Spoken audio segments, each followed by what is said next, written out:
My name is Aria Reed. Yes, Reed, not Maxwell. Let me tell you how I went from being a disowned, humiliated fraud to discovering my true identity and finding peace. After the Maxwells were sentenced to life in prison for kidnapping me 35 years ago, I was offered everything. My biological father, Jonathan Reed, a tech and clean energy billionaire, wanted to give me his entire empire worth tens of billions of dollars. Everyone expected me to take it, to live in luxury as compensation for my stolen childhood. I refused most of it. I only took enough to be independent. Then I sold my tiny New York apartment and moved to Portland, Oregon, the city where I was born and stolen from. I needed to go back to the beginning. I opened an art restoration studio called Clara's Legacy, named after my mother who died 5 years before we could reunite. I specialized in restoring forgotten artworks, breathing life back into damaged pieces.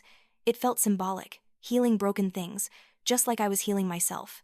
My father visits often. We work on old furniture together, and he tells me stories about my mother. He gave me boxes of letters she'd written to me over the years, never knowing if I'd read them. Every night, I read one. Her words are full of love so deep it makes me cry.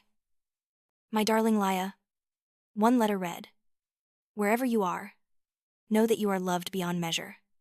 I will never stop looking for you.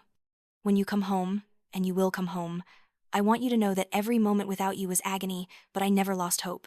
You are my everything." I wear both silver train bracelets now, the one from my childhood and my father's matching one. They remind me that I survived. I was stolen, abused, publicly humiliated, but I found my way back to truth. The Maxwells rot in prison. Liam lost everything, but I'm not defined by what they did to me anymore. I'm not the broken girl who got slapped in front of Manhattan's elite. I'm not even the kidnapped baby who made headlines. I'm Aria Reed, and I rebuilt my life with my own hands. Every restored painting in my studio represents a second chance. Every letter from my mother reminds me that love endures, even across 35 years of darkness. Some people say I should be angrier, that I should have taken my father's billions and lived in luxury. But luxury was never stolen from me. Love was, time was, and no amount of money can give that back.